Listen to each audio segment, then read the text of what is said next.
솔리데오 글로리아 일반화학 1 제5장 강의가 되겠습니다. 아토믹 스트럭처에 대해서 지금 아토믹 일렉트로닉 스트럭처겠죠. 이야기하고 있습니다. 세 번째 강좌입니다. 세 번째 강의에서는 제3강에서는 멀티 엘렉트론 아톰스, 매니 엘렉트론 아톰, 그러니까 원자에 전자가 2개 이상 있는 경우 그럴 때 전자의 구조가, 전자의 배치가 어떻게 되는지 그것을 우리가 살펴보도록 하겠습니다. 좀 생소한, 우리 1학년 학생들한테는 조금 생소할 것 같아요. 그래서 매니 엘렉트론 아톰을 다루는데 두 사람이 지금 여기 나옵니다. 더글라스 하트리하고 블라디미르 폭인데, 하트리 폭 이론, 하트리 폭 시어리 이렇게 얘기합니다. 그 이름을 뭐 셀프 컨시스턴트 필드 이론이다 이렇게 얘기를 합니다. 셀프 컨시스턴트 필드 이론이라고 얘기를 하는데, 이게 어떤 얘기냐면, 우리가 수소 원자에는 양성자가 하나 있었고, 그리고 여기 전자가 하나 있었어요. 그래서 오비탈을 뭐라 그랬죠? 오비탈을 싱글 엘렉트론 웨이브 펑션, 전자가 하나 있어요. 그래서 전자 하나와 양성자의 상호작용, 쿨롬 포스, 쿨롬 인터랙션을 가지고 이 슈레딩거 이퀘이션을 풀 수가 있었습니다. 이거는 애널리티컬하게, 즉 해석적으로, 즉 함수로서, 함수 관계가 있었잖아요. 뭐 2에 마이너스 시그마가 있었고, 뭐 이런 식으로 코사인 세타도 있었고, 이런 식으로 우리가 함수 관계, 이 어떤 사이를 r 시타 파이에 대해서 함수 관계를 가지고 이렇게 구할 수가 있었어요. 이건 뭘까요? 이거 제 생각에 아무튼 이건 PZ 오비탈, 여기 다른 텀이 하나 더 붙어요. 자, 그렇게 됐을 텐데 전자가 하나 더 있어요. 이렇게 더 있어요. 또 다른 전자 또 있을 수 있어요. 이렇게 될 경우에는 이제 이 각각의 전자들의 오비탈을 정해야 되죠. 그것을 하는 방법을 이야기한 분들이 하트리와 팍의 이론입니다.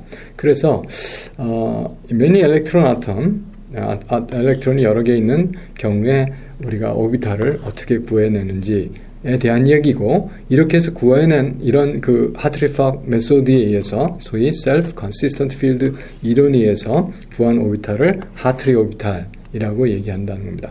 이것은 독립적으로 이 전자 오비탈, 이 전자 오비탈, 이 전자 오비탈이 서로 상호 독립적이다 하는 그런 결론을 얻게 됩니다. 자, 그것을 하는데 이거 좀 상당히 정도가 좀 높은 내용이 됐습니다. 그런데 이걸 그냥 정리를 하자면은 어떻게 되냐면은, 일단 문장을 읽어볼게요. 엘렉트론은 그 이펙티브 필드에서 뭐냐면 다른 전자들의, 그리고 또 양성자들이 있겠죠. 그 양성자가 있는, 이 원자는 양성자 하나 있죠. 양성자 하나하고, 양성자가 아니라 원자 핵과 다른 전자들이 이루어지는, 그 전자들로 이루어지는 그 필드에서, 이펙티브 필드에서 움직인다. 그리고 그 이펙티브 필드는, 일렉트론 I의 이펙티브 필드는 그 모든 다른 전자들과의 어떤 상호작용의 그 평균치로서 구한다, 이렇게 얘기해야 되죠. 그리고 이펙티브 필드는 스페리컬리 시메트릭하다, 구형대칭이다는 얘기예요.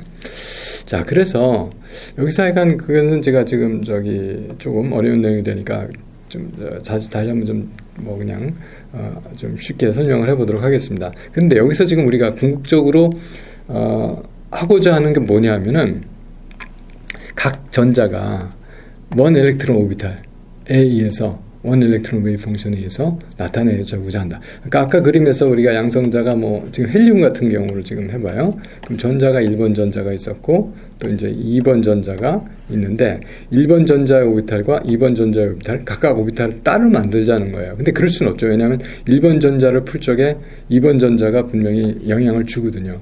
또 2번 전자를 풀 적에 1번 전자가 영향을 주거든요. 그래서 서로 독립적일 수는 없어요. 그런데 이것을 우리가 효과적인 필드로 생각을 한다면, 다시 말해서 2번 전자가 여기 어떤 영향을 미치고 있다.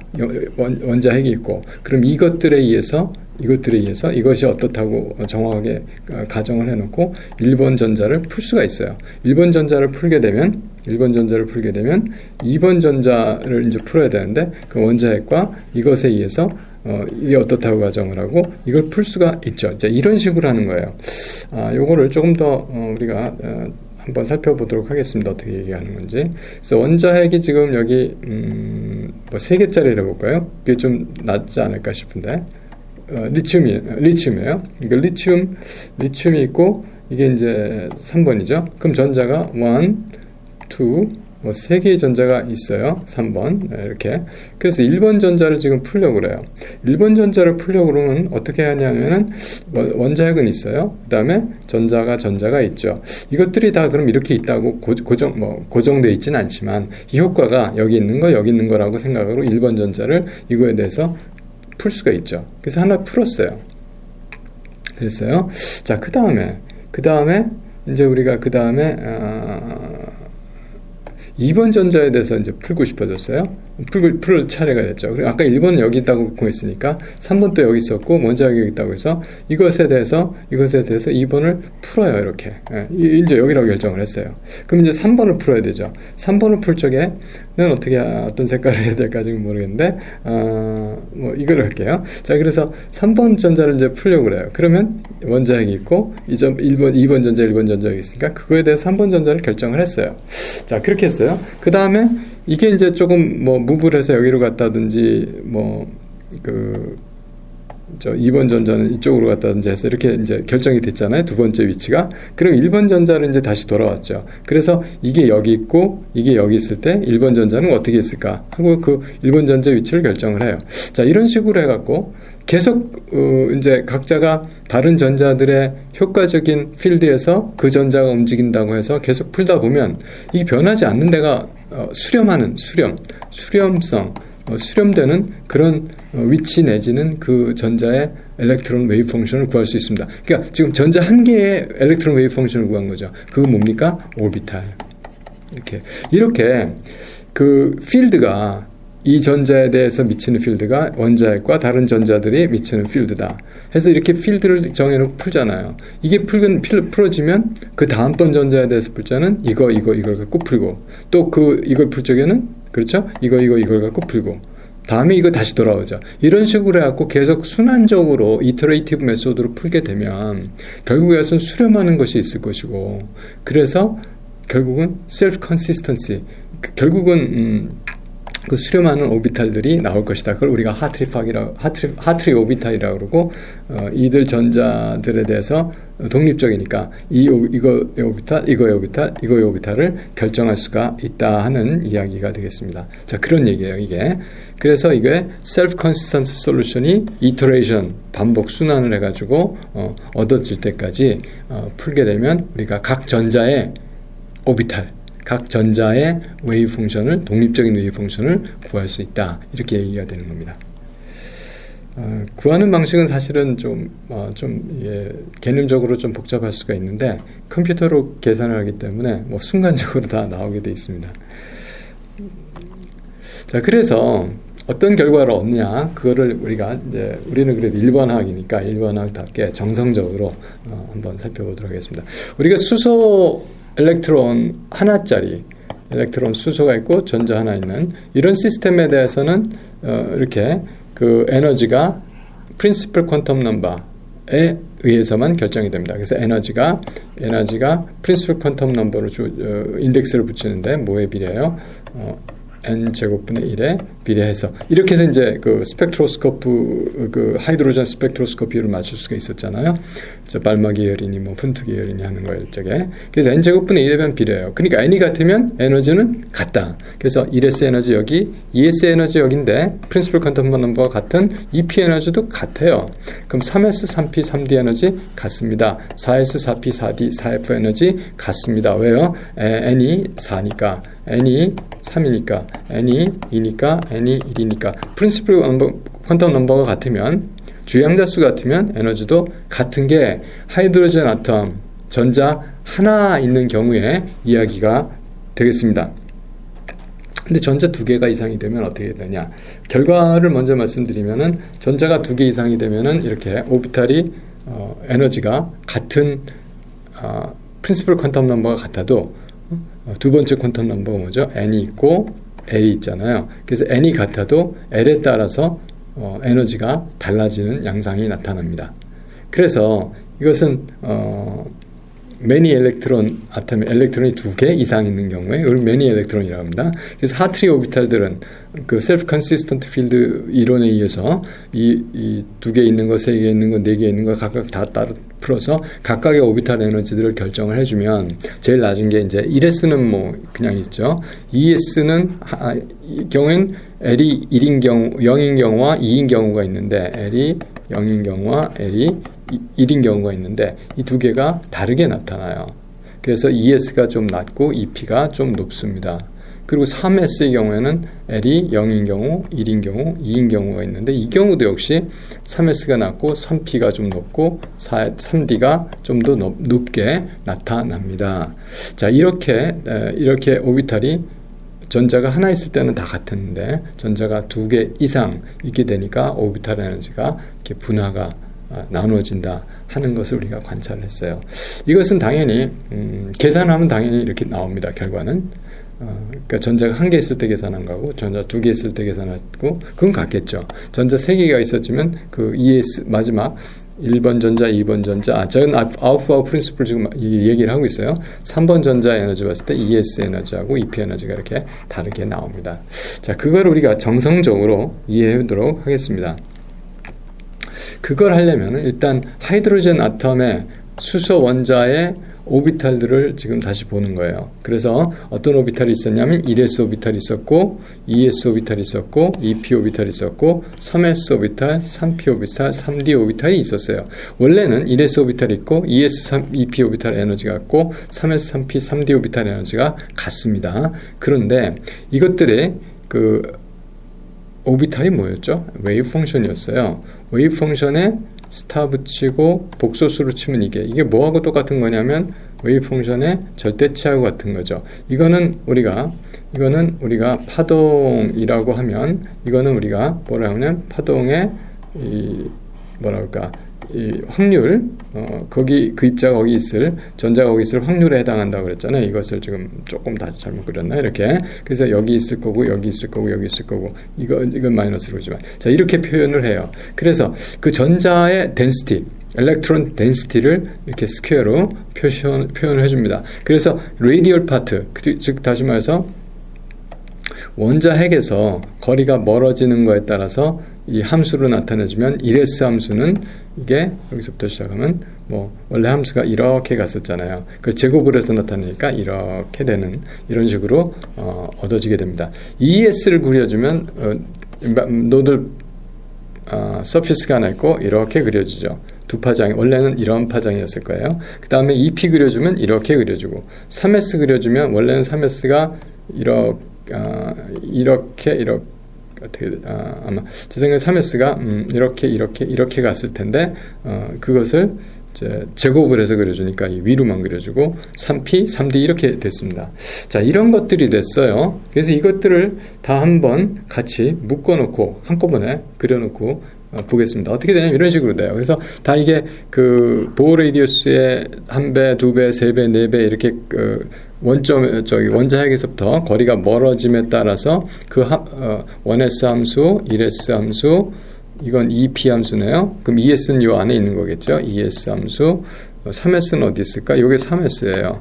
3p, 3d는 그리질 않은 것 같아요. 자, 이렇게 함수들이 있습니다. 이렇게 함수들이 있는데 이렇게 오비탈들이 있는데 그 보면 1s 함수가 까만 걸로 돼 있어요. 까만 걸로 이렇게 돼 있죠. 그래서 2s 함수가 지금 이건데 1s 함수가 까만 건데 까만 거 안으로 이렇게 이만큼이 들어오죠. 이렇게 들어오죠. 그리고 EP 함수를 보게 되면 이게 좀 잘 그리기 어려웠어요. EP는 여기 있잖아요. EP 함수는 여기서부터 이렇게 이만큼이 들어오죠.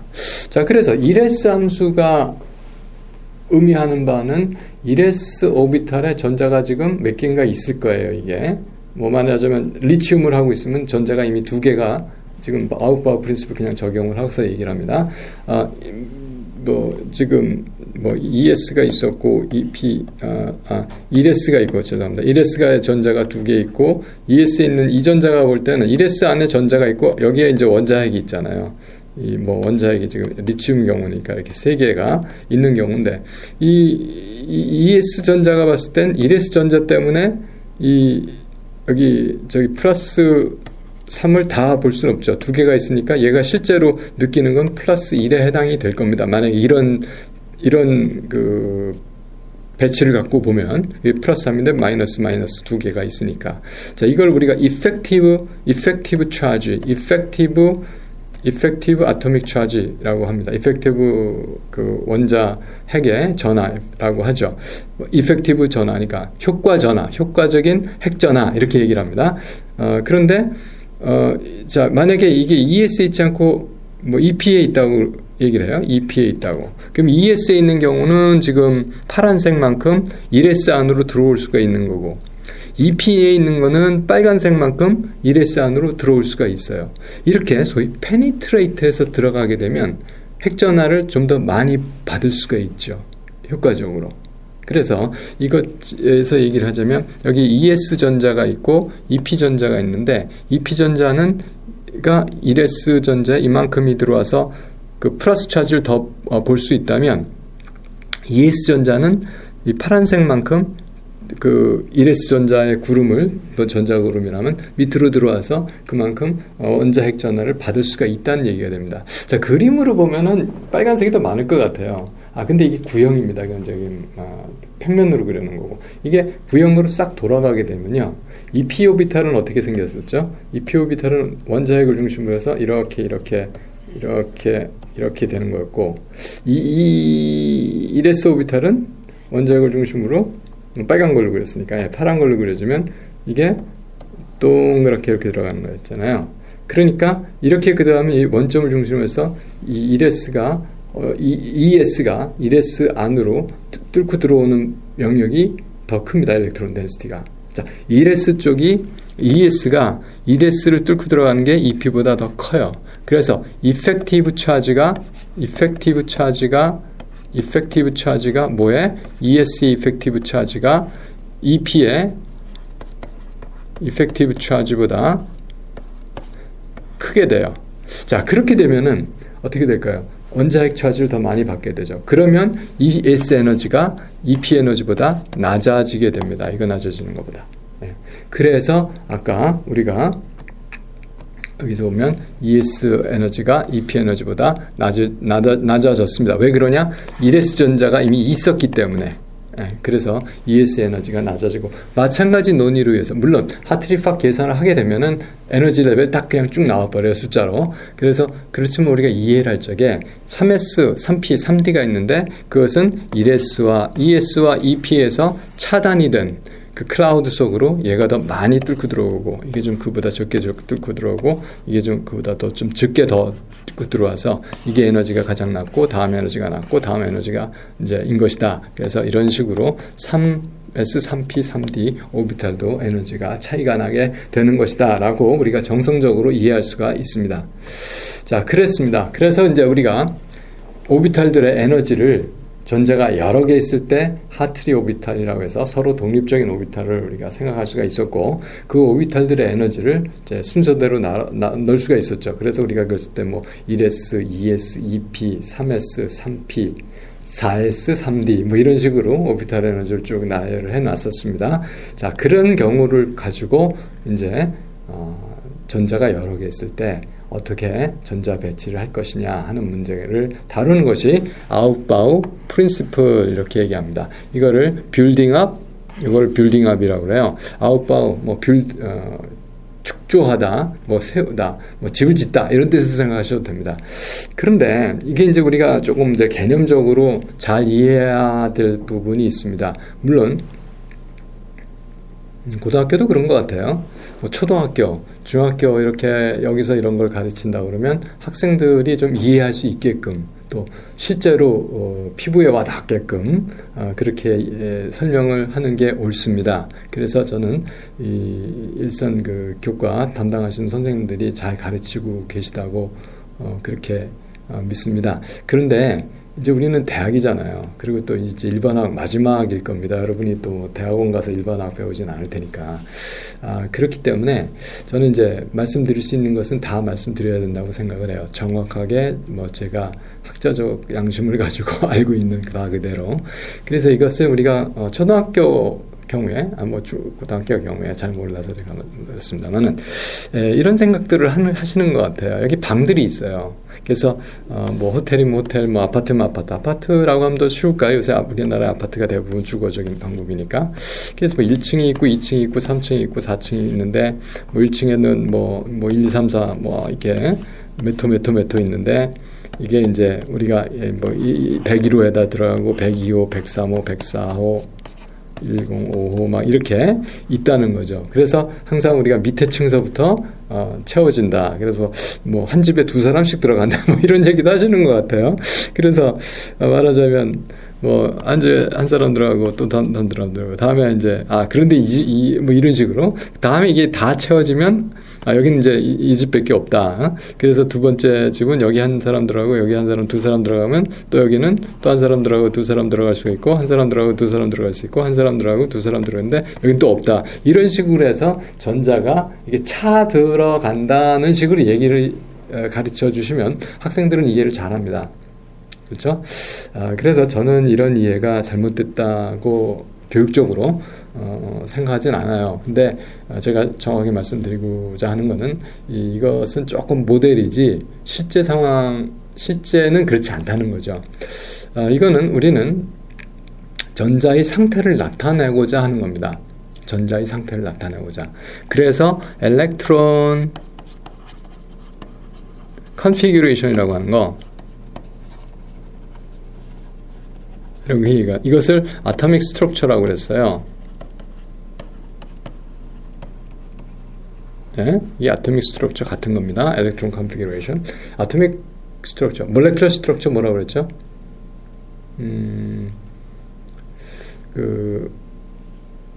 geometric arrangement of nuclei of the molecule in the space. 뭐 이렇게 그렇게 얘기했잖아요. 뭐 공간상에서 원자핵들의 기하학적인 배치, 그거를 우리가 분자 구조라고 말한다. 마찬가지로 원자 구조다 그러면 전자의 배치다 이렇게 생각을 하셔야 됩니다. 전자의 배치라고 하는 게 뭘까요? 그러면 여기 전자가 만약에 지금 우리가 계속 얘기를 들고 있었는데 이 세 개가 있잖아요. 그러면 여기 전자가 1번 전자가 있고 2번 전자가 있고 3번 전자가 있어요. 그럼 자 1번 전자를 무슨 오비탈로 이게 상태가 어떠냐? 2번 전자의 상태가 어떠냐? 3번 전자의 상태가 어떠냐? 이런 질문을 하는 거예요. 그래서 1번 전자의 상태를 뭘로 나타내겠어요? 웨이브 펑션, 오비탈로 나타내죠. 자, 그래서 얘는 1s 오비탈. 얘도 뭐 1s 오비탈. 얘도 1s 오비탈 하고 싶죠. 막 이런 식으로 어떤 오비탈, 뭐 얘는 뭐 5s 합시다. 뭐 이런 식으로 막 오비탈 각자의 오비탈들이 있는데 이 오비탈들은 아까 하트리 방식에 의해서 하트리 방법에 의해서 각각 독립적인 각자 함수의 여러 오비탈들을 미리 다 결정을 해 놓을 수가 있어요. 아톰에 따라서 리튬 아톰에 이제 오비탈 결정을 해 놓을 수가 있죠. 그것을 어떻게 결정을 하냐면 맨 처음에 리튬에 대해서 뭐 3+ 이건 뭘까요? 이건 뭐 전자 하나도 없는 거죠. 2+ 하게 되면 전자 하나짜리 시스템이잖아요. 이런 식으로 하이드로젠 라이트 아톰처럼 풀 수도 있지만 사실은 아까처럼 전자가 다 있다고 생각을 하고 세 개가 각자에 대해서 이거 두 개가 결정이 됐을 때 이건 어떠냐, 그럼 이거하고 이거 결정됐을 때 이건 어떠냐, 이거하고 이거 결정됐을 때 이건 어떠냐 하는 식으로 해서 우리가 Self Consistent Field SCF라고 얘기합니다. 캘큘레이션을 통해서 각자의 오비탈들을 결정할 수가 있었어요.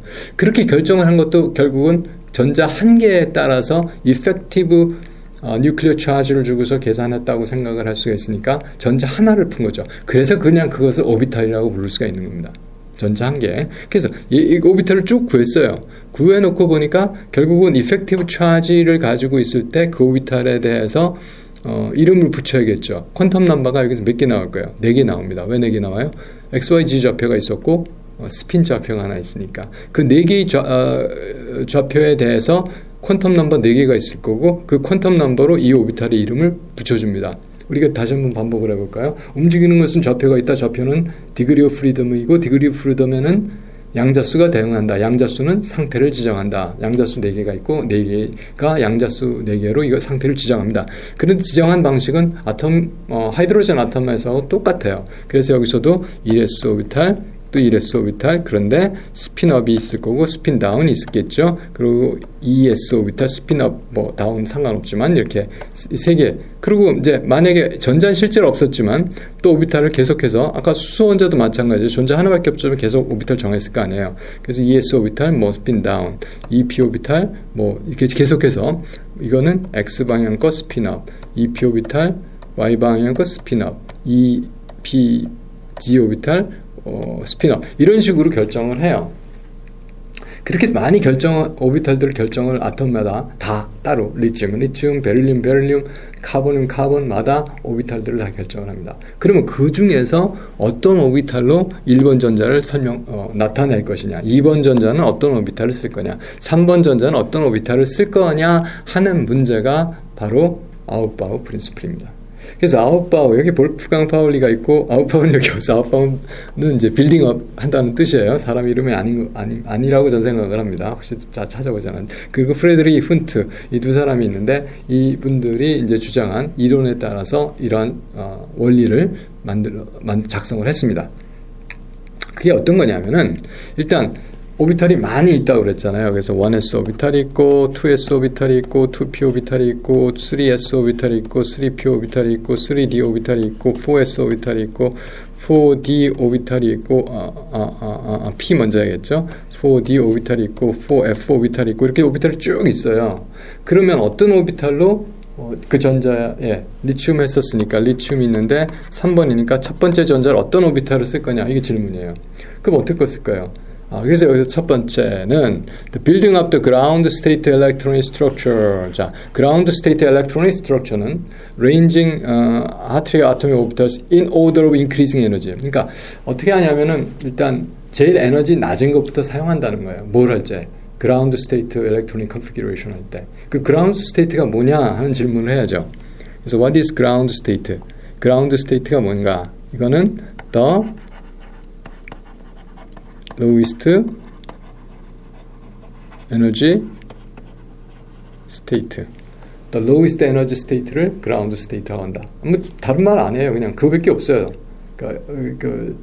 바닥 상태가 뭔데? 에너지 가장 낮은 에너지를 갖는 상태. 예, 그렇습니다. 정의예요. 그래서 우리가 이제 용어적으로 봤을 때 이렇게 그 개념이 solid, 아주 단단하게 정확하게 우리가 알고 있어야 됩니다. 그래서 ground state electronic configuration 할 때 가장 낮은 에너지가 낮은 상태를 하려면 어떤 오비탈들을 사용해야겠어요? 가장 에너지 낮은 오비탈부터 사용을 하게 되죠. 자, 그 첫 번째입니다. 그러니까 이런 경우에 뭘 사용했어요? 에너지 아까 쭉 보니까 1S가 가장 낮았죠. 만약 2S하고 2P하면 2S를 먼저 사용하는 거죠. 자, 그래서 가장 낮은 오비탈을 먼저 사용을 하고 그 다음은 다른 오비탈을 사용하면 된다. 그럼 가장 낮게 할 수 있는 방법은 1S 하면 돼요. 오비탈은 다 있으니까. 근데 그렇게 못한다는 게 이제 파울리 익스클루전입니다. 그래서 파울리 익스클루전 프린시플, 이거는 제가 잠깐 지우고 너무 지저분하면 보기 어려우니까 하게 됐습니다. 여기서 파울리 익스클루전 프린시플이 뭐냐? 저는 이제 학생들한테 이렇게 얘기하죠. No two electrons can have the same set of quantum numbers. 그러니까 어떤 두 전자도 똑같은 세트의 양자수를 가질 수 없다, 이거죠. 그래서 no two electron, 어떤 두 전자도 같은 아톰에서 물론 can have the same set of four quantum numbers. 이 fourth quantum number는 principal quantum number, angular momentum quantum number, magnetic momentum quantum number, spin momentum quantum number. 주양자수, 부양자수, 자기 양자수, 스핀 양자수, 그렇게 말하는 겁니다. 이 네 개가 동일한 건 가질 수 없다, 이런 얘기예요. 그러니까 어떤 얘기가 되겠습니까? 아까 1S 지워버렸나요? 2S, 2P 이렇게 3S 있었는데 이거를 하나 가졌어요. 먼저 첫 번째 전자가 1S 가졌어요. 두 번째 전자는 어떻게 해야 돼요? 또 가질 수 있죠. 왜? 얘가 업하고 얘가 다운하면 되죠. 그럼 이거는 양자수가 1, 0, 0, 2분의 1이었을 거고 얘는 양자수가 1, 0, 0, 마이너스 2분의 1 이렇게 되기 때문에 가능한 겁니다. 그럼 세 번째 전자도 나도 1S 했으면 좋겠어요. 하지만 얘는 업하든 다운 둘 중에 하나밖에 없지만 이거하고 같아야 되죠. 그래서 세 번째 전자는 이게 안 되는 거고 그래서 1s가 다 두 번을 이미 썼기 때문에 2s 전자가 돼야 된다. 뭐 업하든 다운하든 건 상관없습니다. 그래서 2, 0, 0, 2분의 1 이렇게 해서 세 번째 전자를 받을 수가 있는 거죠. 받는다는 얘기에 저도 썼는데 이렇게 해서 첫 번째 전자는 1s up 오비탈을 사용하고 두 번째 전자는 1s down 오비탈로 나타내고 세 번째 전자는 2s up 오비탈로 나타내 줄 수 있다는 겁니다. 이것이 바로 파울리 익스클루전 프린시플이에요. 자, 그래서 파울리 익스클루전으로 리튬의 엘렉트론 컨피규레이션을 말하라 하게 되면 바로 1s, 1s, 2s 이렇게 씁니다. 이 뜻은 뭐냐면 이게 지금 함수예요. 사실은 psi1s라고 하는 함수입니다. 그렇죠? 그리고 psi1s라고 하는 다운이라고 하는 함수예요. 그리고 psi2s라고 하는 함수예요. 자, 그런데 이게 지금 뭡니까? 확률 밀도들이죠. 확률 밀도예요. 그러니까 어떻게 하겠어요? 확률은 1s가 아니죠. 첫 번째 전자가 1s up 상태에 있고 두 번째 전자가 1s 다운 상태가 되고 세 번째 전자가 2s up 상태에 있다 그러면 세 전자가 하나는 1s 다운에 하나는 1s up에 하나는 2s 다운에 up에 있다면 그 확률은 어떻게 될까? 이렇게 질문을 하게 되면 각각은 이건 동시적 사건이니까 확률이 곱으로 나타납니다. 그래서 오비탈의 프로덕트로 전체 리튬의 웨이브 펑션이 구해집니다. 물론 이것도 약간 생략이 있어요. 왜 그러냐면 전자가 구별이 되지 않는다는 조건이 있기 때문에 이 퍼미테이션을 생각을 해줘야 돼요. 그런데 우리는 거기까지 얘기는 하지 않겠지만 일단 이렇게까지 프로덕트로 주어진다. 그래서 그 프로덕트를 나타내는 게 우리가 이렇게 쓰면 이건 퍼펙트 맞는 겁니다.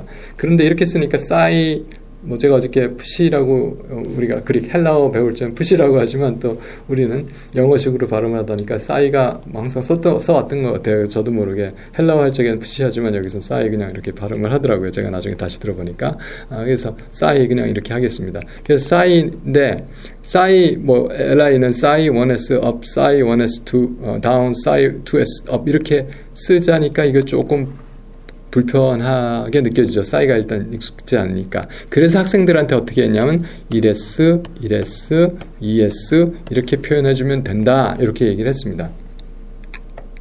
그래서 1s, 1s, 2s 그러니까 이건 하나는 업이고 이건 다운이라서 다른 거다. 이렇게 얘기를 한 거죠. 근데 이것을 우리는 어떻게 표현해 주냐면 1s에 2, 그다음에 2s 이렇게 쓰게끔 했습니다. 이 2가 있는 건 일자예요. 2가 있는 건 여기 두 개가 사용이 됐다. ES는 하나밖에 없다. 이러죠. 그래서 이제 선생님들이 한 오비탈의 전자가 두 개씩 들어갈 수 있다. 이렇게 가르쳐 주셨던 겁니다. 그 다음에 이제 이분이 훈트예요. 제가 어저께 이제 이분에 대해서 그러니까 수업 준비를 하다 보니까 1996년도에요. 1996년도에 이 프레드릭 훈트 교수님의 100세 기념 생신인가요? 네, 그거 있었더라고요. 그래서 이제 1996년에 이제 이분의 그 일대기 내지는 업적을 리뷰하는 그게 앙게반테 잉글리시 저널에 나와 있었습니다. 제가 찾았는데 한번 학생들한테 좀 나눠주고 뭐 이런 거 읽어보는 것도 이렇게 뭐 이렇게 좀 쉬는 시간에 머리 좀 식힐 겸 읽어보는 것도 좋을 것 같습니다. 그래서 아무튼 그러니까 101살 그 다음에 돌아가셨나요? 101살까지 사셨던 것 같은데 이 훈트 규칙이 있어요. 그게 뭐냐면은 자 이런 경우는 그런 게 해당이 안 됩니다. 그런데 만약에 카본 같은 게 있어요. 탄소 그러니까 6번이잖아요. 그래서 이거는 1s에 한 개 주고 1s에 한 개 주고 그 두 개 했으니까 다음은 2s에 하나 가고 2s에 하나 갔어요. 그렇죠? 근데 p 오비탈이 세 개가 있어요. EP가 x가 있고 EP, y가 있고 EP, z가 있다고요. 그렇죠? 세 개가 있어요. 그러면 어떤 걸 선택을 할래? 그러면 이런 경우에 이게 에너지가 다 같거든요. 그럼 여기서라고 하면은 EP X 하나하고 EP X 두 개를 할 수가 있겠죠. 그래서 이렇게 해도 돼요.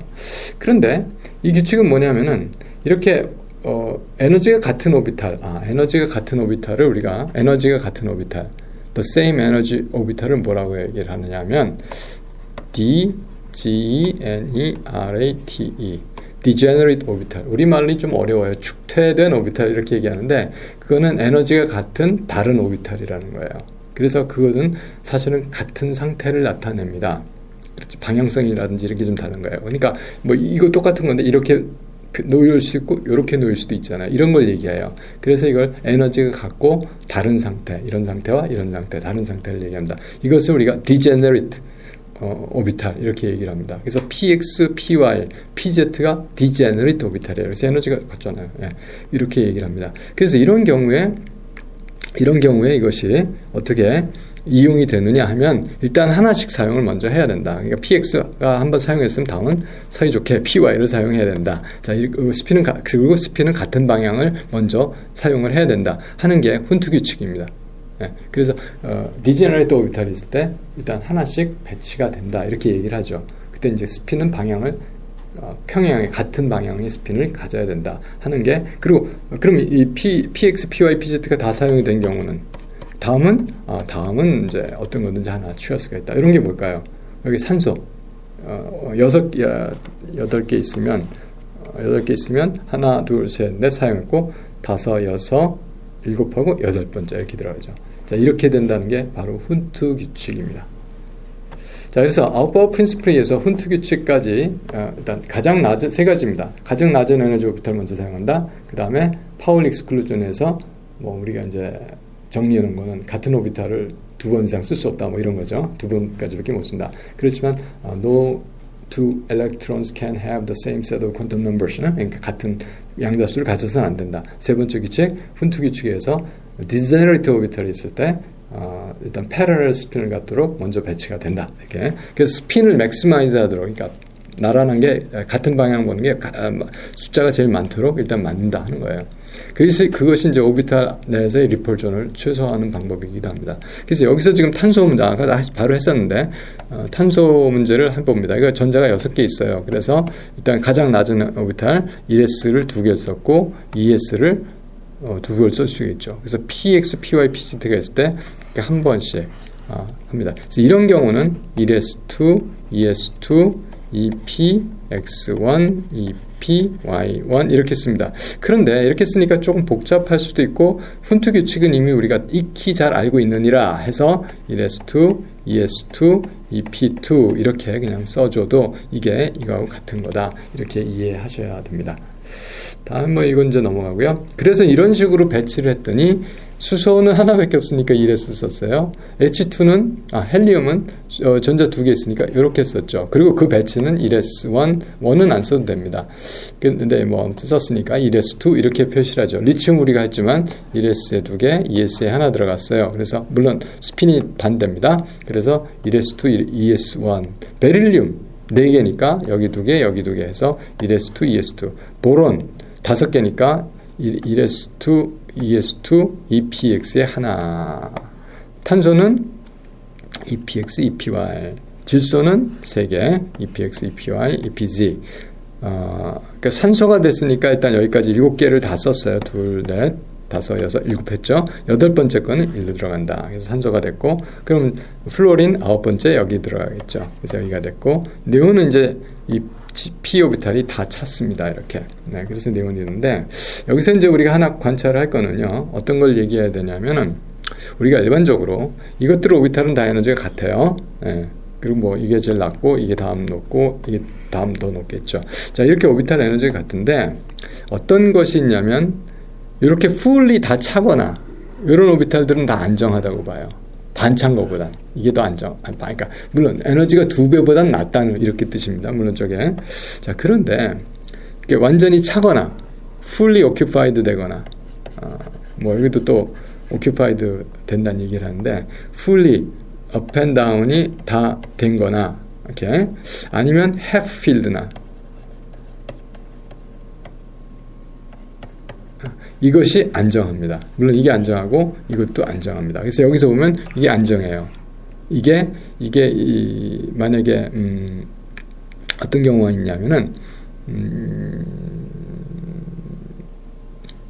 그렇죠. 요런 경우보다 만약에 요런 경우보다 어떤 거를 선호하냐면은 3개가 있을 때 여기서 하나 있었고 여기 하나 있었고 여기 하나 있었고 여기 여기 반대로 되는 게 하나 있었잖아요. 이거를 일로 보냅니다. 스피너를 해서 바꿔서. 그러면 여기에 반차고 여기도 다 반차 있죠. 이런 게 안정하다고 봐요. 물론 에너지 차이가 2오비탈하고 2오비탈이 거의 없을 때 이렇게 전자를 분산을 시켜주면 에너지가 낮아지는 현상이 있습니다. 그래서 그런 경우는 이렇게 하지 않고 이렇게 분산을 시켜서 전자 배치를 해주게 됩니다. 이걸 참고하시고 여기까지는 그런 일이 일어나지 않습니다. 10번까지는. 그래서 여기는 그냥 낮은 오비탈 먼저 사용하고 다음에 파울리 익스클루전에서 똑같은 퀀텀 넘버를 갖지 않도록 배치를 하고 훈트 규칙에서 패러럴 스핀이 최대가 되도록 이렇게 전자를 배치한다. 이렇게 기억하시기 바랍니다. 그래서 전자 배치를 하다 보니까 자, 1S가 됐죠. 1S2가 됐죠. 여기까지는. 그리고 뭐 그렇게 돼요. 그래서 여기는 1S의 전자가 들어갔고 다음에는 뭐 ES의 전자가 들어갔고 여기는 EP의 전자가 들어가요. 그 다음에는 보니까 여기는 3S에 들어가고 3P가 들어가요. 그 다음 전자들 들어가는 거 보니까 뭐 4S 들어가고 4P가 들어가고 3D가 들어가고 그래요. 자, 이렇게 어떤 블럭을 주기율표의 블럭을 보면 마지막에 채워지는 전자가 어느 블럭에 들어가느냐 이거를 이제 보게 돼요. 그래서 여기는 보니까 다 S 블럭에 들어가고요. 이것도 포함해서 여기는 다 P 블럭에 전자가 들어가고요. 마지막 전자가. 그러니까 예를 들어서 뭐 보론 익령은 5번이니까 1S2, ES2, EP1, 요 마지막 전자가 여기죠. 그래서 이 P 전자가 여기는 D 전자가 마지막 전자가 되고요. 여기는 F 전자가 마지막 전자가 됩니다. 그래서 여기를 S 블럭, 여기를 P 블럭, 여기를 D 블럭, 여기를 F 블럭 엘리멘트 이렇게 얘기를 합니다. 이 마지막 전자가 그 어떤 전자냐에 따라서 그 약간의 거동이 달라지고 우리가 그런 것을 통해서 주기율표를 이해할 수 있습니다. 그래서 주적 원소는 SP 블럭, 전위 원소는 D 블럭, 내부 전위 원소는 F 블럭 엘리먼트가 되겠습니다. 그 다음에 이제 우리가 쉘 모델이라고 하는 거 나오는데 아까 하트리팍 계산을 하잖아요. 그래서 이것은 지금 알곤 계산을 해놓은 것 같아요. 알곤 아톰에 대해서. 그래서 하트리팍 계산을 해갖고 엘렉트론 덴시티를 쫙 18개 아톰 엘렉트론에 대해서 다 플러스를 했어요. 그랬더니 그 엘렉트론 덴시티를 그 원자핵으로부터 거리에 따라서 플러스를 했더니 이렇게 피크가 나 있었고요. 두 번째 피크가 나오고 또 세 번째 피크가 이렇게 됩니다. 그래서 사실 알곤의 어떻게 됐죠? 1S2, 2S2, EP6, 다음에 3S2, 3D, 10개가 다 됐어요. 예.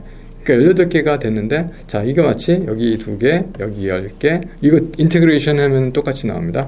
이게 8개, 2개, 그렇죠? 예, 그렇게 해서, 말하자면 뭐 이렇게 되고, 이렇게 되고 해서 그 전자들의 분포가 이렇게 뭐 봉우리 이렇게 쉘로서 구성이 되는 걸 우리가 알 수가 있습니다. 그래서 우리가 1S 쉘, 2S, 2P 쉘,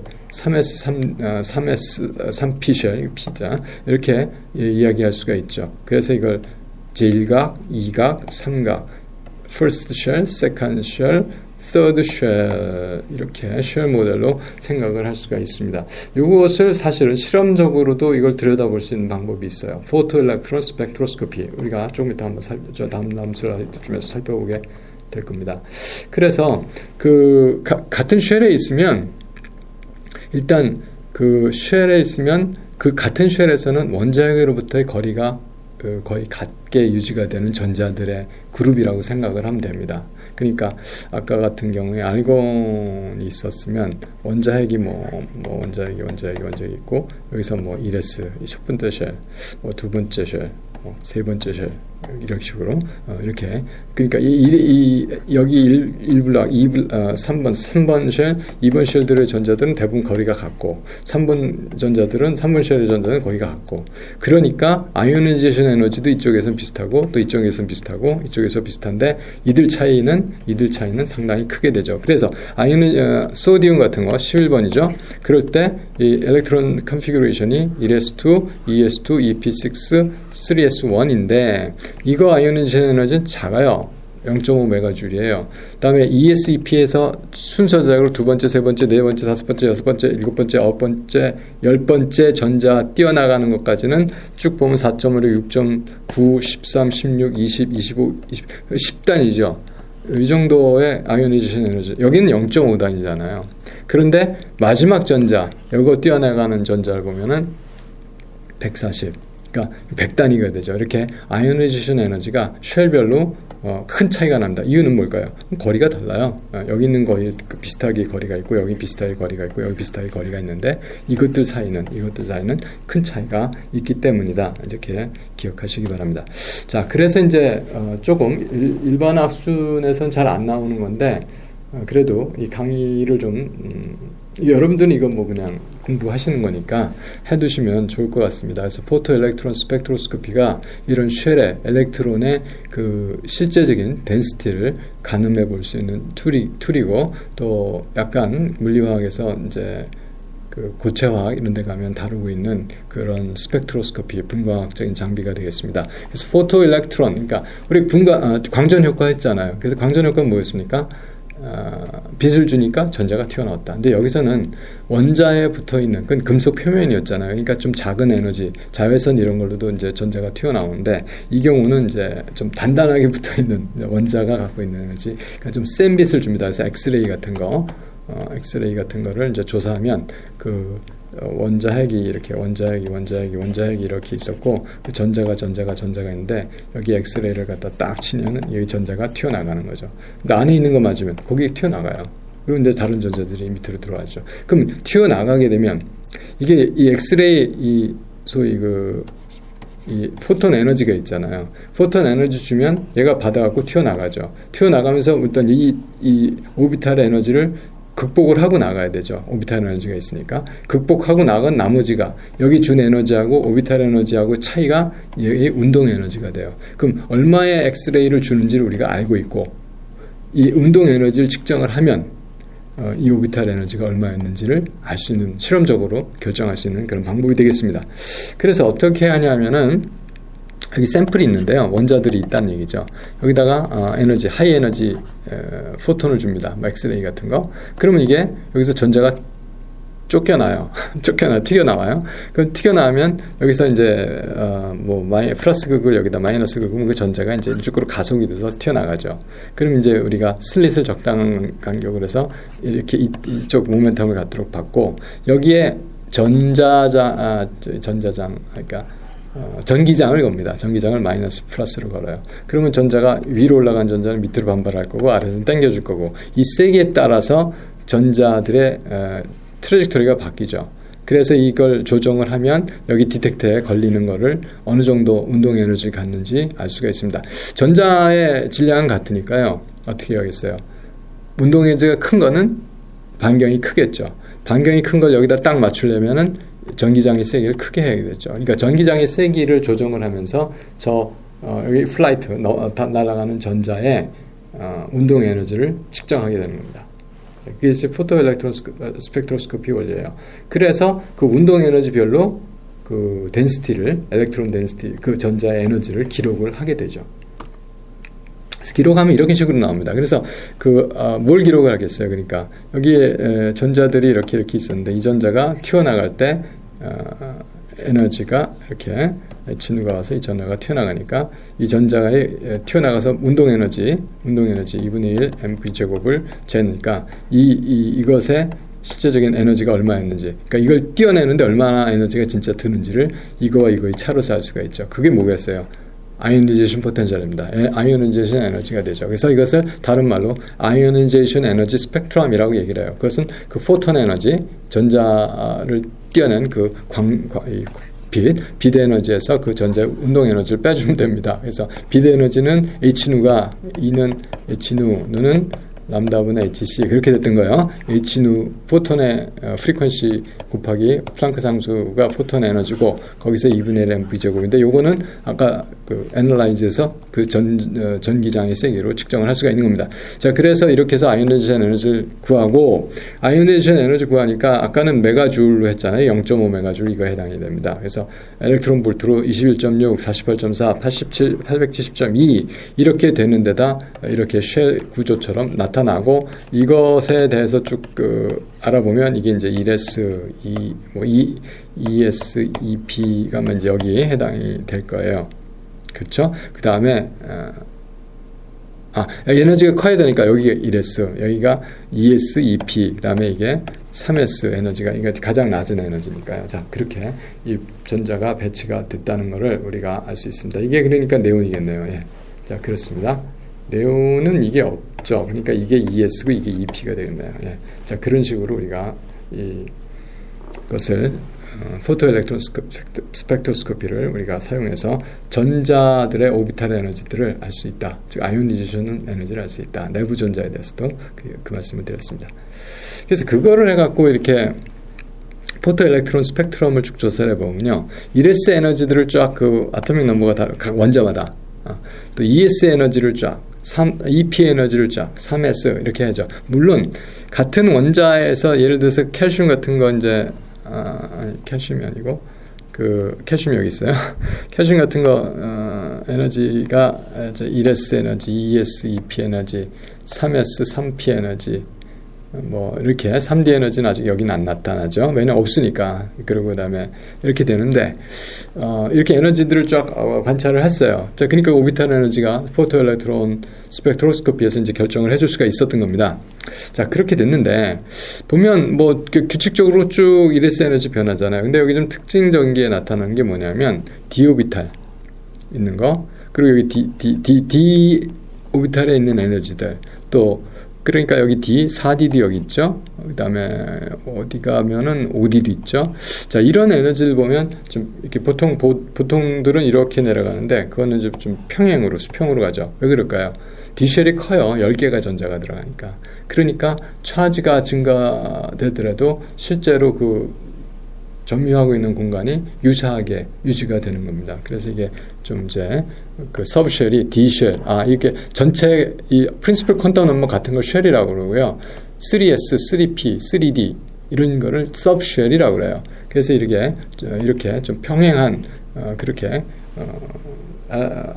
그 거리가 같기 때문에 그렇습니다. 에너지를 보인다 하는 것을 아이오나이제이션 에너지를 보인다 하는 것을 좀 특징적으로 알고 있습니다. 자, 이런 식으로 해서 97개의 엘리먼트들의 오비탈 에너지를, 아토믹 오비탈 에너지들을 다 이렇게 실험적으로 결정해 놓은 그런 그림이 되겠습니다. 그리고 이제 우리가 원자의 또는 이온의 전자 구조에 따라서 전자를 어떻게 갖고 있느냐에 따라서 그 원소의 성질을, 원자의 성질을 우리가 표현할 수가 있습니다. 주기성을 알아볼 수가 있는데, 첫째는 일단 아토믹 레디아이, 그러니까 원자의 크기죠. 원자의 크기가 뭐 있다고 생각하면 주변에 전자가 있는데 전체적으로 이 전자 구름들이 얼마나 공간을 점유하느냐, 그 레디우스를 우리가 평균적으로 생각해서 얘기하는 겁니다. 그래서 어떻게 할까요? 원자가 커지면 이게 커지겠죠. 그런데 같은 쪽에서 그렇고 쪽으로 봤을 때 그렇고, 그러니까 밑에 쪽으로 갈수록 커지겠죠. 원자가 커지니까. 근데 이쪽으로 갈수록 작아지겠죠. 왜냐? 차지가 증가, 이펙티브 차지가 증가하기 때문에, 그리고 쉘에서는 거의 그 길이 거리가 같다고 그랬잖아요. 그 차지가 증가하니까 아토믹 레디아이가 원자 방향이 작아진다, 이렇게 생각을 하겠습니다. 그래서 원자 방향들을 쭉 아토믹 넘버에 대해서 그려놓은 건데, 보게 되면은 같은 족이다. 그렇게 되면 리튬, 우리가 알칼리 금속에 대해서 소듐, 포타슘, 루비디움, 세슘에 대해서 보면은 밑으로 갈수록 커지죠, 점점. 그런데 이제 여기서 중요한 거는 트렌드를 보면 이게 리튬에서 포타슘까지는 이렇게 가고요. 포타슘에서 루비디움, 세슘 갈 때는 기울기가 달라지죠. 왜 그럴까요? 이거는 이제 조그만 데서 공간적으로 커지는 거고, 여기쯤 되니까 너무 많이 위로 올라가 보니까 그렇게 커지는 게 상당히 공간이 크게 쉘이 생기는 거예요. 그러니까 이제 증가도가 둔감해지는 거다. 이제 이런 얘기가 되겠습니다. 바로 그게 이제 이 얘기를 한 거고요. 그 다음에 아까 이렇게 그리고 같은 주기에서 얘기가 되려면 어떻게 될까? 알곤 있는 데를 가볼까요? 알곤 있는 데를 그쵸, 이거 같은 주기에서는 이건 족이고 이건 족이고 같은 주기에 알곤에서 생각하면 다 이게 같은 라인에 들어갑니다. 근데 그거보다도 우리가 리튬, 베릴륨, 그렇죠, 보론, 카본 이런 거죠. 자, 그런데 같은 주기에서 우리가 보게 되면은 이온이 점점 된다고 했을 때 이렇게 내려갈수록 작아지죠. 이게 그거 왜 그러겠어요? 같은 주기에서 오른쪽으로 갈수록 차지가 이펙티브 차지가 커지니까 그렇게 된다. 그래서 이것을 이해할 수가 있겠습니다. 자, 그 다음에 이제 몇 개를 더 해야 되는데, 몰라 볼륨. 이것은 이제, 물론 일반적으로 원자 반경은 이제 오른쪽으로 갈수록 이제 작아질 건 맞는데, 이거는 이제 뭐에 따라서 또 문제가 되냐면은 이건 다 고체만 지금 얘기하는 겁니다. 기체가 되면 혹시 크겠죠. 몰라 볼륨이. 그래서 고체 상태에 대한 몰라 볼륨을 따지는데, 그거 되면 결정 격자에 따라서 어떤 고체를 만드냐에 따라서 사실 차이가 납니다. 지오메트리가. 그래서 어떤 규칙성은 사실 없는데, 왜냐면 그 구조들을 반영을 하기 때문에. 그래서 일반적으로 원자 반경은 왼쪽에서 오른쪽으로 갈수록 작아진다. 그리고 이제 아스타는 실제로 별로 없어요. 그래서 관찰된 것이 잘 없다. 이게 왜냐하면 레디오 액티브 방사성 동위원소이기 때문에 그렇다. 이제 그런 설명이 있습니다. 그리고 아이오니제이션 에너지는 아까 이제 포토 일렉트론 스펙트로스코피 같은 데서도 결정을 할 수가 있는데, 이게 1차 이온화 에너지, 2차 이온화 에너지. 자, 그렇습니다. 자, 거기에 대한 설명을 잠깐 드리겠습니다. 여기서 보면 보통 같은 주기에서 왼쪽에서 오른쪽으로 갈수록 이온 에너지가 커지죠. 왜 그럴까요? 차지가 Z 이펙티브가 커지니까. 그러니까 커지는 건 맞아요. 그래서 여기서 보면 리튬에서 네온까지 갈 때 이렇게 차지가 증가할수록 이렇게 트렌드가 아이오니제이션 에너지가 증가합니다. 마찬가지로 2차도 마찬가지고요. 2차도 마찬가지고 다 이렇게 증가합니다. 물론 여기서 이런 트렌드를 물론 보이고 있습니다만, 이렇게 증가되는 건 맞는데 뭐가 문제냐면, 여기서 보면 이런 불규칙성이 나타나요. 약간 규칙인데 이렇게 꺾이는 부분들이 있습니다. 또 여기서 꺾이는 부분들이 있어요. 자, 이것에 대한 설명입니다. 그래서 여기서 일단 보게 되면은 요거는 여기잖아요. 요거는 N이 어떤 거냐면 1s2. 요거는 사실은 헬륨 코어라고 해서 이렇게 표현을 합니다. 그래서 2s2, 2p, 7이니까 둘, 셋이죠. 이거는 2p가 하나, 둘, 셋에 나란히 들어가 있는 거예요. 여기서 하나를 떼어내는 경우입니다. 얘는 옥시즌은요. 8번 옥시즌이잖아요. 얘도 헬륨 코어에 2s2, 2p, 4잖아요. 얘는 여기서 하나, 둘, 셋인데 얘를 떼어내는 거예요. 이거는. 근데 이거는 이미 두 개가 있어서 엘렉트론 리펄전이 있는데 거기서 떼어내는 거니까 아무 리펄전이 없이 잘 있는 애 떼어내는 것보다 쉽죠. 그래서 이것이 떨어졌다. 그래서 이거는 어떻게 생각을 하죠? half field shell에서 하나 떼어내는 것보다 이미 안정돼 있으니까 이렇게 incompletely half field 이렇게 또 엑스트라 있는 이렇게 엘렉트론 필드 리펄전이 있는 걸 감안해서 떼어내는 게 훨씬 쉽다. 그래서 옥시즌의 아이오니제이션 포텐셜 또는 아이오니제이션 에너지가 낮았던 것이다. 요건 조금 달리 해석이 될 겁니다. 베릴륨하고 보론하고는. 베릴륨은 4번 베릴륨이잖아요. 그래서 이거는 헬륨 코어에 ES2에서 떼어내는 거고, 이미 있는 데서 필드 된서 떼어내는 거고, 그렇죠? 예. 그 다음에 보론은 5번 보론은 헬륨 코어에 ES2, EP 하나죠. 그러니까 이건 그냥 혼자 있는 데서 떼어내는 거고요. 그래서 이런 경우 보면 이미 안정된 거에서 떼어내는 게 어렵다. 이렇게 얘기가 되죠. 여기도 안정된 거에서 떼어내는 게 어렵다. 그래서 이쪽 이런 톱니가 나타났다. 이렇게 이해를 하시면 되겠습니다. 다음에 이제 엘렉트론 어피니티인데요. 엘렉트론 어피니티도 전자 구조에 따라서 이것은 이제 전자 하나가 들어갈 적에 이제 어떻게 에너지가 변하느냐 이제 이런 겁니다. 그래서 전자를 얼마나 친화력이 있느냐. 그래서 이것도 우리가 어떻게 계산하냐면은 예를 들어서 F 같은 경우에 마이너스에서 이것이 F 중성원자가 되고 전자가 하나 떨어지는데 얼마나 에너지가 이거 마이너스 에너지거든요. 이게 그래서 사실 여기 플러스 에너지로 고쳐서 표현을 해준 겁니다. 사실 마이너스 값을 붙여서 보통 우리 책에서도 그렇고 그래서 이것도 이거는 전자 하나 받기가 쉬운 데죠. 그래서 보통은 오른쪽으로 갈수록 또 위로 갈수록 차지가 커지니까 그리고 그 사이즈는 작아지니까 전자 받기가 쉬워진다. 그렇게 생각을 하시면 되겠습니다. 자, 이렇게 해서 우리가 참 길게 강의를 했습니다. 다 1시간씩 한 것 같아요. 그래서 참 지루하지만 아토믹 스트럭처를 정확하게 이해하고자 하는 그런 의지를 가지고 열심히 공부하시기 바랍니다. 여러 번 강의를 들으시고 책을 참고하시기 바랍니다. 감사합니다. 수고하셨습니다.